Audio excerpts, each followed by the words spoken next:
എഴുതി വെച്ചോ CPM ഹാൻഡിലുകൾ.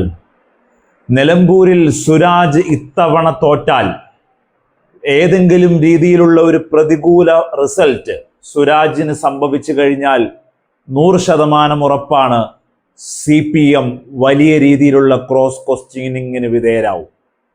നിലമ്പൂരിൽ കണ്ട കാഴ്ചകളിൽ അത്രയും അൻവർ അവസാന ലാപ്പിൽ ഓടിക്കേറിയ പ്രചരണ രംഗം ഇങ്ങനെ കൊഴിപ്പിച്ചതിൻ്റെ ഒരു വലിയ എഫക്റ്റിൽ സ്വരാജിന് ഓടിയെത്താൻ കഴിഞ്ഞില്ല. ഞങ്ങൾ കരുതി നാട്ടിടവഴികളിൽ പാർട്ടി ഉൾഗ്രാമങ്ങളിലെല്ലാം സജീവമായ പ്രവർത്തനങ്ങൾ നടത്തുന്നുണ്ടാകുമെന്ന്. പക്ഷേ ആര്യാടൻ ഷൗക്കത്തിന്റെ വലിയ രീതിയിലുള്ള ഒരു പബ്ലിസിറ്റി സ്റ്റണ്ട് നടക്കുന്നു. വലിയ രീതിയിൽ പിന്നോക്കം നിന്ന അൻവർ വലിയ രീതിയിൽ ഇടിച്ചു കയറി വരുന്നു പ്രചരണ രംഗത്തേക്ക്. സ്വരാജ് വലിയ രീതിയിൽ ഇങ്ങനെ തളർന്നു കിടക്കുന്നു. പക്ഷേ അവസാന കൊട്ടിക്കലാശത്തിൽ LDF വലിയ രീതിയിലുള്ള ഒരു കൊഴുപ്പ് കാണിക്കുകയും ഉണ്ടായി.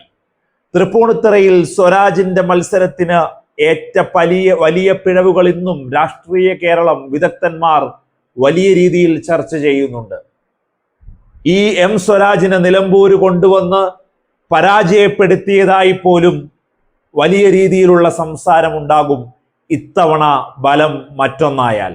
കാരണം മുഖ്യമന്ത്രി 2 ദിവസം ക്യാമ്പ് ചെയ്ത് നിലമ്പൂര് പ്രസംഗിച്ചപ്പോഴും മുഖ്യമന്ത്രി പിണറായി വിജയൻ പങ്കെടുക്കുന്ന പരിപാടികളിൽ ആളില്ലെങ്കിൽ വലിയ രീതിയിലുള്ള സംഘടനാ പോരായ്മയായി കണക്കാക്കുമെന്നുള്ള ഒരു ചിന്താഗതി ഉള്ളത് കൊണ്ട് പിണറായിയുടെ പരിപാടികളിൽ ആവശ്യത്തിന് ആളെ കയറ്റി സ്ഥാനാർത്ഥിയുടെ പുറകെ നടക്കുന്ന ചെറിയ കുറച്ച് ആൾക്കൂട്ടത്തെ മാറ്റി നിർത്തി കഴിഞ്ഞാൽ വലിയ രീതിയിലുള്ള പ്രചരണ പിന്നോക്കാവസ്ഥ CPM നേരിട്ടു എന്ന് കണ്ണിൽ കണ്ട് മനസ്സിലാക്കിയിട്ടുണ്ട് വോക്സ് ടീം നിലമ്പൂരിൽ.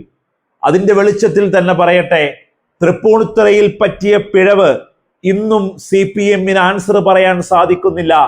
സ്വരാജ് എന്ന് പറയുന്ന നിലപാടുറച്ച ശബ്ദത്തെ തൃപ്പൂണിത്തുറ എന്തുകൊണ്ട് കൈവിട്ടു എന്ന്.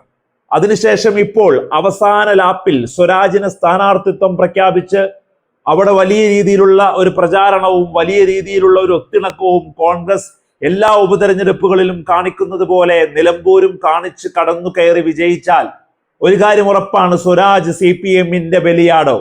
ഏതൊരവസ്ഥയിലും പാർട്ടിയുടെ ഒപ്പം നിൽക്കുന്ന നിലപാടുറച്ച രാജകുമാരന് പാർട്ടി വെക്കുന്നത് ഒരൊറ്റപ്പെടുത്തലോ എന്ന ചോദ്യം പിണറായി വിജയൻ, മുഹമ്മദ് റിയാസ് അതുപോലെയുള്ള മുഴുവൻ നേതാക്കന്മാരിലേക്കും ഉണ്ടാകുമെന്ന് ഒരു സംശയവും വേണ്ട. കാരണം അത്രമേൽ ഒത്തിണക്കം നിങ്ങൾ കാണിച്ചില്ല പ്രചരണ രംഗത്ത്. വലിയ രീതിയിൽ ഇതിനെക്കുറിച്ചൊക്കെ ഇങ്ങനെ ചിന്തിക്കുമ്പോഴാണ് ആ ഒരു വലിയ അവസ്ഥ നിലമ്പൂരിലെ നാട്ടുകാർ തന്നെ നമ്മളോട് പറയുന്നത്. കാരണം ആദ്യാവസാനം വരെ CPM ജയിക്കാൻ കളിച്ച കളിയായി നിലമ്പൂര് തോന്നിയിട്ടില്ല. എവിടെയോ ഒതുങ്ങിപ്പോകുന്ന പോലെ, എവിടെയോ 2 സ്റ്റെപ്പ് ബാക്കിലേക്ക് നിൽക്കുന്ന പോലെ, ഒരു കോഴക്കളി പോലെയൊക്കെ തോന്നുന്ന രീതിയിലായിരുന്നു CPM-ന്റെ പ്രചരണമെന്നും പറയാതെ വയ്യ. ഒന്നുറപ്പാണ്, 23-ാം തീയതി വോട്ടെണ്ണുമ്പോൾ സ്വരാജ് ഏതെങ്കിലും രീതിയിൽ പരാജയപ്പെട്ടാൽ അത് വലിയ രീതിയിൽ ഒരു വിപ്ലവത്തിന് തന്നെ CPM ഇടതുപക്ഷ ജനാധിപത്യ മുന്നണിയിൽ വലിയ കോളിളക്കത്തിലേക്ക് പോകുമെന്ന് ഉറപ്പാണ്.